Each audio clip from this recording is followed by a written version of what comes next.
വല്ലാത്തൊരു സാമുദായിക സ്പർദ്ധയ്ക്ക് വരെ വഴിവെക്കുമായിരുന്ന സംഭവം. മദ്യലഹരിയിൽ ഒരു ഇതര സംസ്ഥാനക്കാരന്റെ പരാക്രമമായിരുന്നു കോഴിക്കോട് സെന്റ് പാട്രിക് പള്ളിയിലുണ്ടായ തീപിടുത്തം. ഒഡീഷ സ്വദേശി ജയൻ നായിക്കിനെ ചെമ്മങ്ങാട് പോലീസാണ് അറസ്റ്റ് ചെയ്തത്. ഇയാളുടെ പശ്ചാത്തലം പോലീസ് വിശദമായി അന്വേഷിക്കുന്നുണ്ട്.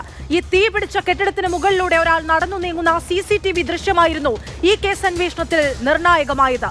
ഇന്ന് പ്രതിയുമായി പോലീസ് തെളിവെടുത്തു.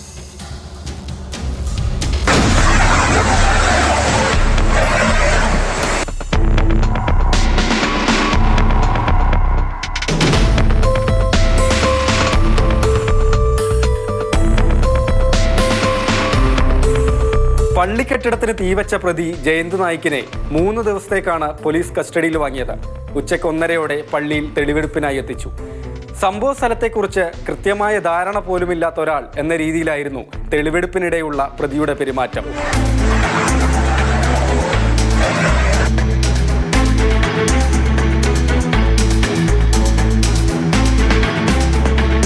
മദ്യലഹരിയിൽ പള്ളിക്കെട്ടിടത്തിന് തീവച്ചുവെന്നാണ് ചോദ്യം ചെയ്യലിലുടനീളം ജയന്ത് നായിക് ആവർത്തിക്കുന്നത്.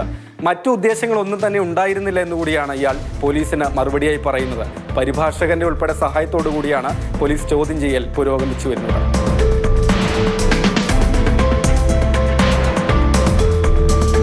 നമ്മൾ കൂടുതൽ കാര്യങ്ങൾ ചോദിച്ച് അറിയുന്നത് ഇപ്പോഴും കൂടുതലും തുറന്ന് പറയുന്നില്ല. നമ്മൾ കൂടുതൽ കാര്യങ്ങൾ ചോദിച്ച് അറിഞ്ഞ് അതിന് ശേഷം ഓരോ ദിവസവും കൂടുതൽ കാര്യങ്ങൾ ചോദിച്ചറിഞ്ഞതിന് ശേഷം നമ്മൾ അന്വേഷണം കൂടുതൽ നടത്തുന്നതാണ്.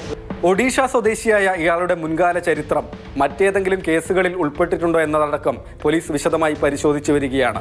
ഒഡീഷ സ്വദേശിയാണെങ്കിലും ഇയാൾ ബംഗളൂരുവിലാണ് 3 മാസം മുൻപ് വരെ ഉണ്ടായിരുന്നത്.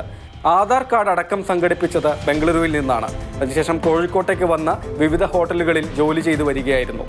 സംഭവത്തെക്കുറിച്ച് പോലീസിനോട് ജയന്ത് നായിക് വിശദീകരിച്ചത് ഇങ്ങനെയാണ്.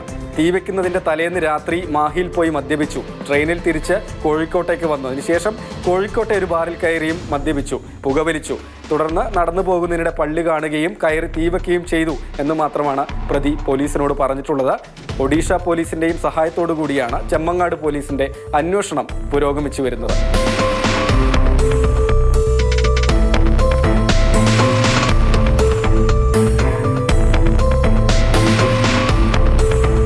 നിലവിൽ നമ്മൾ ICJS പരിശോധിച്ചപ്പോൾ കൂടുതൽ ക്രിമിനൽ പശ്ചാത്തലവും കൂടുതൽ കേസ് കാണാനില്ല.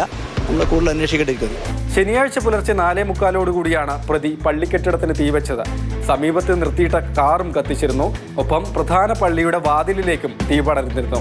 പ്രതിയുടെ ദൃശ്യങ്ങൾ CCTVയിൽ പതിഞ്ഞതാണ് ഏറെ നിർണായകമായത്. ഞായറാഴ്ച ഉച്ചയോടുകൂടി തന്നെ പ്രതിയെ പിടികൂടാൻ പോലീസിന് കഴിഞ്ഞിരുന്നു.